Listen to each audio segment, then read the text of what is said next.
Good morning, this is a family farm. My name is Caleb and I am going to be your host today because you don't have any other options for a host today. Before we get going, if you guys haven't done so yet, hit the subscribe button. That'll make sure you get all our content. Thumbs up this video so that we know if you like it or not. I'm driving the Ranger today because we forgot to bring my pickup home from church yesterday. It was about 11 o'clock at night last night and Taylor and I realized, where's the pickup? Oh, it's a church. So I'm driving the Ranger. I am out looking for Dad. He is somewhere out here in this field side dressing. I'm trying to find him so that I can switch out with him. I don't think he's done pig chores yet this morning for his pig, so he needs to do that. I'm gonna side dress. The loop at home got plugged. So the loop is what we use to fill the grain bins, to unload the grain bins, and we also use it to load the loadout hopper, which sits right above the semis, and you can dump corn from up high down into the semis and get a pretty quick load. However, if you leave, or I should say if we leave that loop running, then we've got a problem because it fills the whole thing full and trips the breakers and then burns the belt off, and then you have to drain both of the uprights on it so that it will restart again, and that's not fun. So I think Dad and Noah are going to work on that. I have committed one of the cardinal sins of farming. I do not have a way to attach my lunch pail. So my lunch pail will just have to free float and we hope it doesn't fall off. That's not going to happen. We all know it. It's all going to go boom on the ground. Food goes everywhere. So in this situation, your best option is to just set your lunch pail on the floor. Now I know that violates the easy access code, but if it's not on the floor, food's going to go everywhere and you won't have anything to eat. And then your food's going to be on the floor instead of your lunch pail on the floor, and then you're going to have a real mess and you don't have anything to eat, and then you're going to be upset and you're going to be hangry for the whole rest of the day. You're going to go home, you're going to tell your wife, my day was terrible, it was awful, I didn't get anything done, I was so hungry the whole day. All because you didn't prioritize keeping your food safe. So, we're going to take the lunch pail down from here. Gently pick him up, gently set him down. It's going to be a long day.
What time of day is it? It's the best time of the day. It is lunchtime. It's time to go warm up my food. Every piece of farm equipment has an automatic lunch warmer.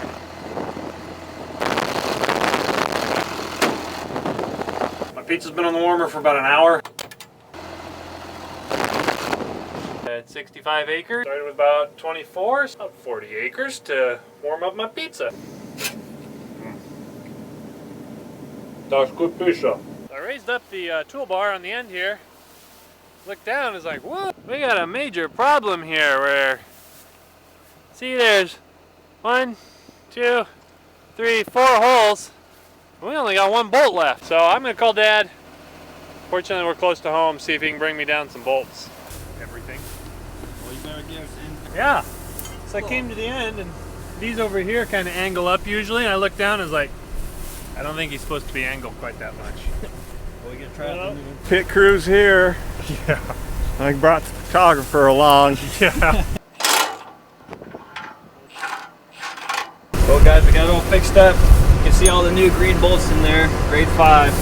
Hopefully she'll hold it. Today what Noah and I are going to be doing is, as my dad would have said when he was around, fixing one of the bloopers that I did. In other words, you screwed up. This is our grain loop system here, And what you don't want to do is walk away from it when you're trying to fill the overhead. The tube is supposed to run 80% full and it'll keep her running. But I went and did chores in the hog building thinking I had enough time. I came back, everything was quiet. I looked in it, and the tube is 100% full of corn. This tube for the loop system should not be clear full of corn the whole way around, and that's what it is. So Noah and I get to vac it out and try to get it going again. For those of you that don't know what a loop system is, this is basically right here our drive over pit where we dump the grain. Goes down into this open tube here, comes out here, goes around this corner, and then goes straight up about 40, 50 feet up to the top.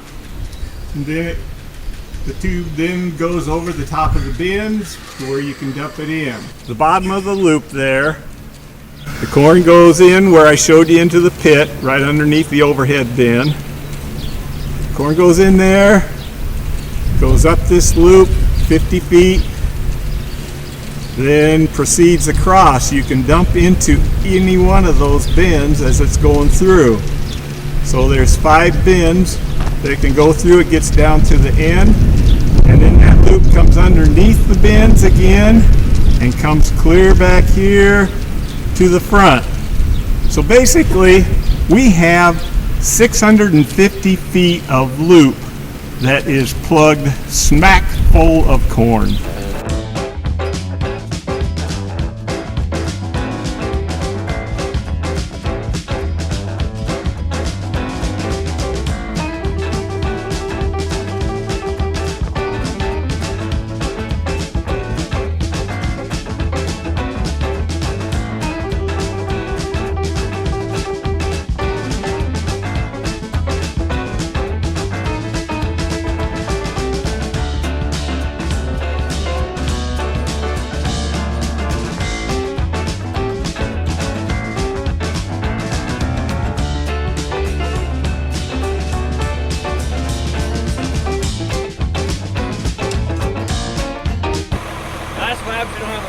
Socket. I got 2 of them, none of them were the right size, so I'm gonna go get my steps in for the day.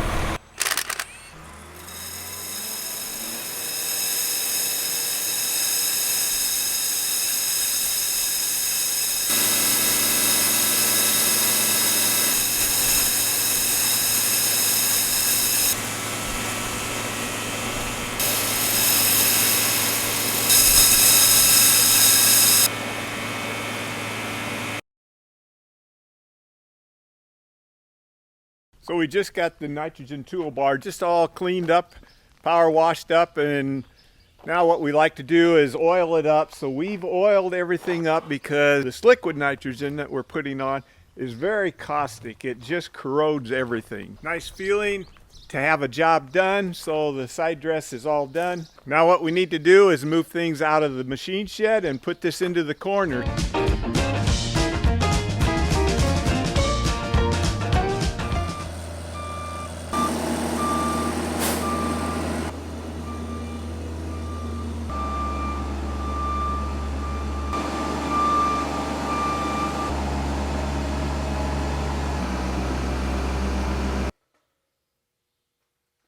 Well, we got the toolbar off, the boom on. We didn't get any footage of the boom. The sprayer boom settled down a little bit, and so we were struggling to get it on because it's kind of tilted forward.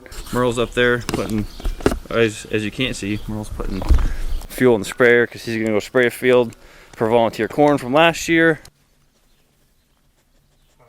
So while Merle's on the phone, I'll tell you a story from yesterday or 2 days ago. So this is a W900, right? Truck that we haul the majority of our grain with. And so I was down in Cedar Rapids, and I hear this whoosh. I'm like, oh no, what is that? So my first thought, I popped a tire. You know, I could just hear air just gushing out. I'm not as good at this as I thought it'd be. There's a hose that was, or fitting stripped out. So luckily there's a shop right close. I sat there from 11 to pretty much 5:30 in the afternoon. We got everything fixed up. Now we're good to go. Has it burned down into a temperature? So we're back at this field where I side dressed the other day.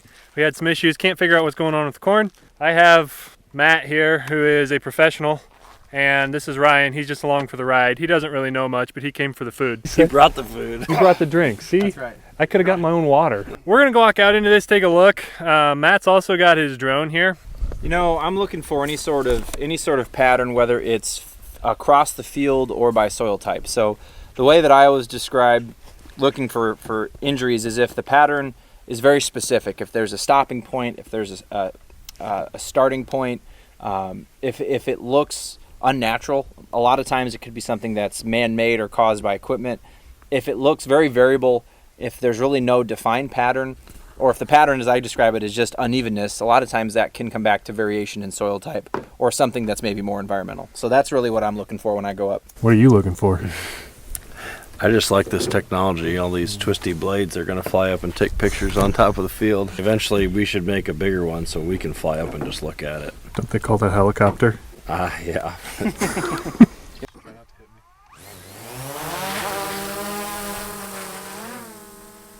It's so bright out, even though it's so cloudy. I need some vipers like the corn cob guy got. I don't know what to do with this guy. So what I'm looking for here is anything that's showing up a cross product. There do seem to be kind of some wavy patterns.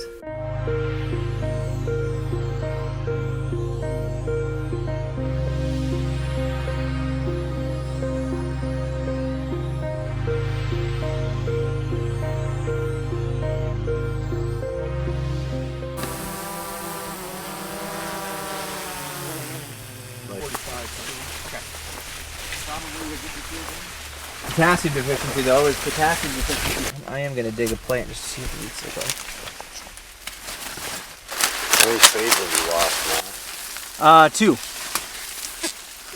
2. One of them, the guy was not very pleased, which I don't blame him.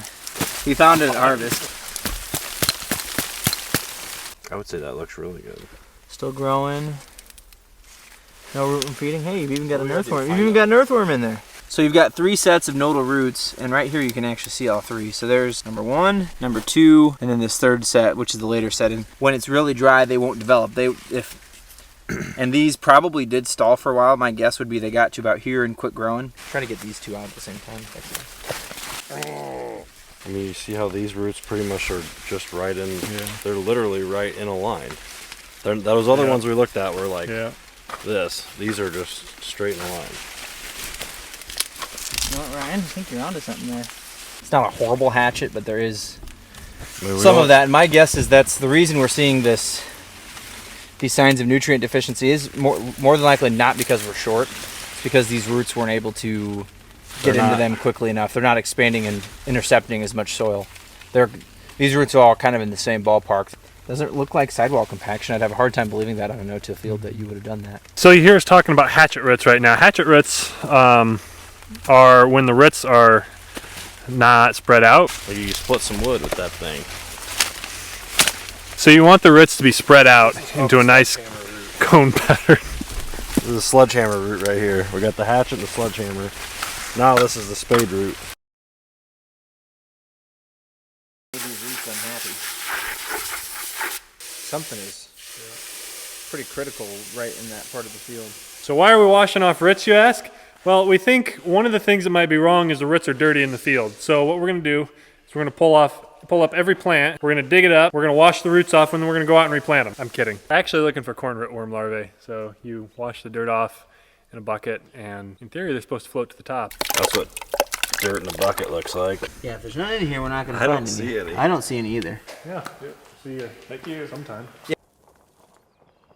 So we learned a couple things with the corn. We had some hatchet roots like we saw, which means the corn roots can't explore out and get the potassium that they need, which is why we're seeing a potassium deficiency in the corn.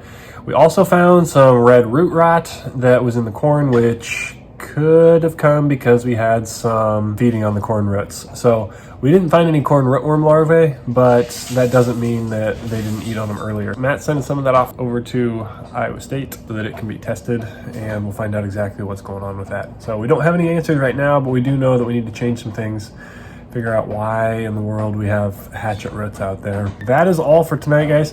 I do realize that we have not revealed the names of the kittens yet, partly because we haven't decided on them yet. So they're still gray and, they're not gray, black. I can't even tell what colors they are. We're gonna get them named soon, and we'll let you guys know what those are.